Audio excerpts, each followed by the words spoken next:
did to each other to kill them were horrific. The wind dropped my phone.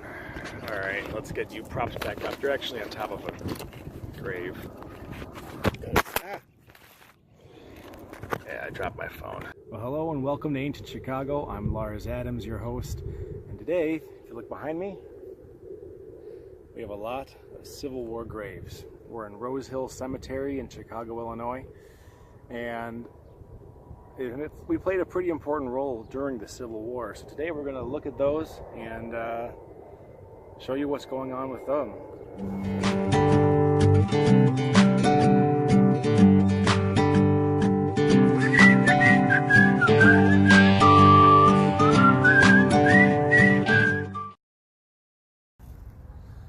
All right, so,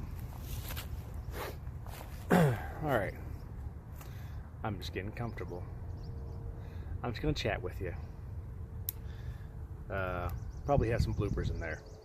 All right. So the Civil War had started. It was in 1861 that Chicago started to get involved. They erected Camp Douglas on the far south side. And it was just a training camp. It was supposed to be temporary. And it was just for training. They had no sewage system, no nothing. So the soldiers that trained there, a lot of them died. Actually, if you look at any of the records out there, the leading cause of death in the Civil War was not bullets, it was disease. The people, didn't have many concepts of microbial infection, so they just kept drinking poop water, which, they didn't know it was poop water. They just drank what they thought looked cleanest. So, in 1863, a little bit later on, the Federal Army started to make a lot more. In 1863, the Federal Army started to make a lot more headway. They won some important battles in the South. Ulysses S. Grant, actually, like at Fort Donelson. And when he won there, it's where he won the nickname of Unconditional Surrender Grant, because he demanded nothing less than absolute surrender. And everyone that he captured, they shipped up here. And at first they didn't really know what to do with them. They kind of just grouped them together with all of the federal recruits. And when they did that, first the Chicago police were actually in charge of all these Confederate prisoners. I think there was like a little over 1,000 of them or something like that. And at first it was cool. They kind of lived kind of amongst the recruits, and the people of Chicago even got together clothing donations for the prisoners. So it started off well enough, but the problem was, of course, the conditions of the camp were still not very good. They still didn't have very good sanitation, and it got worse, not better. They did put in some sewage systems, but it was just an open latrine right through the center of camp. It was not exactly sanitary. There were only 2 areas to get water, which I guess wasn't enough, because they had to stand in line for hours to get water and all this stuff. And these guys, they had just come off the field. They don't have very good rations in the South, so they were already weakened and sick by the time they came up here. So when they came up here, it was a lot worse. So it was a prisoner of war camp, and they called it the Andersonville of the North. It got to be so bad after a while.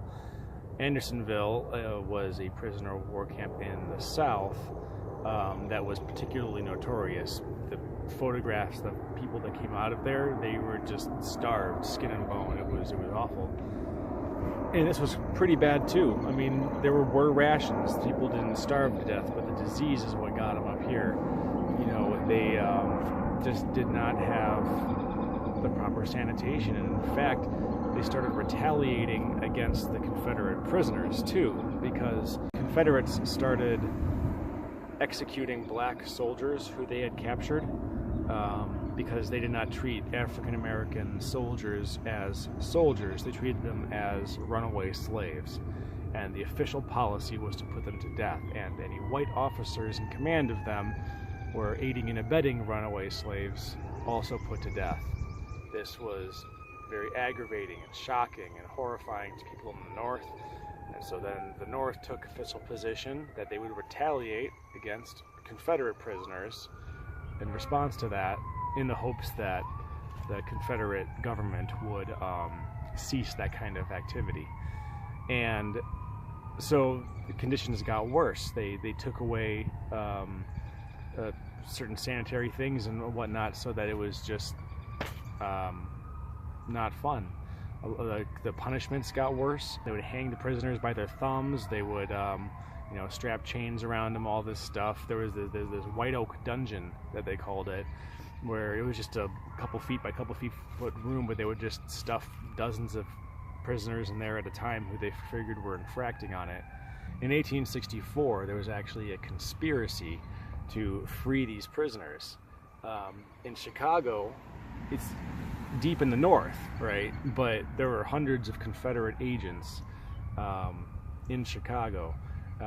Also in Canada, and they would use Great Lakes, and they would exchange information, go back and forth. It was a spy network. There were a lot of spy networks in that time, and a lot of it's considered to be an exaggeration by the unions in order to kind of make better names for themselves. We don't really know, but there's apparently a big conspiracy to free the prisoners, and in fact the prisoners themselves had plots of their own.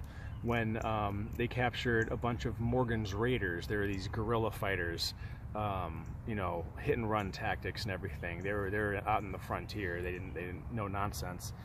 When they were prisoners of them were brought up here, they actually started to fight back against the guards. They would ambush guards sometimes. They would plot escapes. There was like 100 of them actually at one point rushed the Union lines in order to get out and cause confusion so that everyone could get out and scatter and then meet up again in the South, which didn't happen because they got wind of it before it happened, and so they were prepared for that charge. And 18, I think, escaped, but then they were recaptured later. So it was honestly pretty crazy. It wasn't just a dull camp, there was a lot of history to it.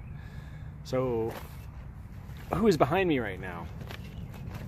We have a lot of Union soldiers here. This is at Rose Hill Cemetery. These are guys that, and they all died during the course of the war here. There was a few that I saw out that way. They're buried nearby that they were died after the war and they wanted to be buried here.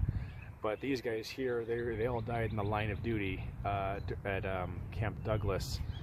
And it was, disease, mostly of exposure, malnutrition. It wasn't combat, but it was the more dangerous forms of death, which is from the disease that happened at the time. So these Union soldiers are now buried here.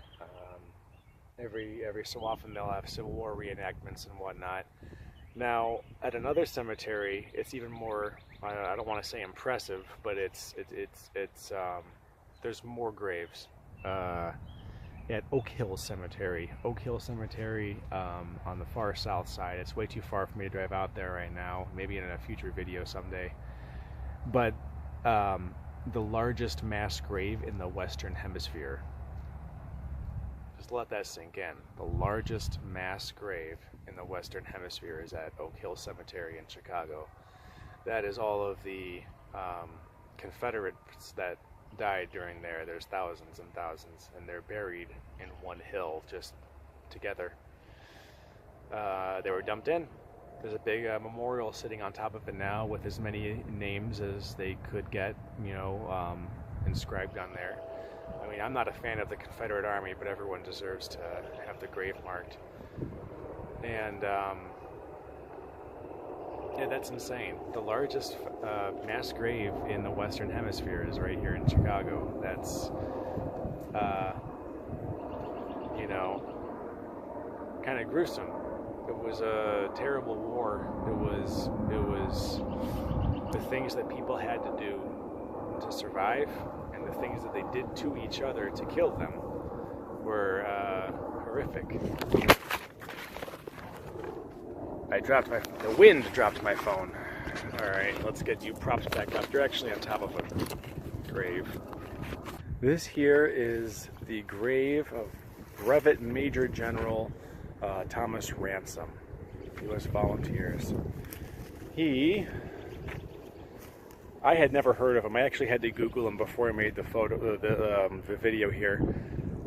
Died in 1864. He died in the line of duty in the Civil War in Georgia. These are the battles he fought in. A lot of them. And he was wounded frickin' 4 times. He was only 30 years old, okay? 30 years old, and he just kept getting wounded. He was wounded severely in the head in early 1864 in Louisiana, and had to be shipped back up to Chicago to recover, you know, for the 4th time. And he got dysentery at that time too, because Chicago has dysentery, a lot of it, or it did at the time.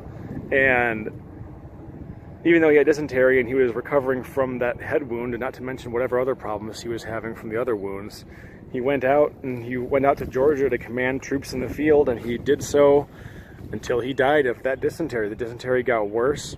They told him that he only had hours to live, and you know what he said? He said, "I am not afraid to die. I have met it too many times to be afraid of it anymore," or something like that. So this guy, 30 years old, general, wounded 4 times, finally died of dysentery right near the end of the war. General right here. Right next to him are all of these Union troops that died in the line of duty, whether as trainees or as guards during the Camp Douglas. And here we are at, apparently, the Rock of Chickamauga. Now check it out up here, see that? Rock of Chickamauga. This is actually a actual granite slab that came from the battlefield of Chickamauga, and it was brought up here. These are genuine Civil War cannons. And it was erected, there's no one buried here, it's not a memorial to a specific person, but like a Civil War society or something made this, but it's neat, as the cannons. But over here, I actually wasn't expecting to see this. We have another general.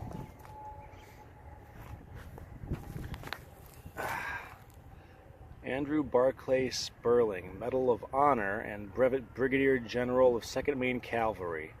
And it looks like he survived the war. He was born in 1933 but died in 1906, so he was buried here after the fact. Medal of Honor. I'm gonna have to look up this guy, see what he did. I don't recognize that name. But that's it for my video here. This is a quick introduction to Camp Douglas, the legacy that Chicago has of the Civil War. And we still have the remains of the people who defended it. So there it is. Thanks for watching. As always, please like and subscribe.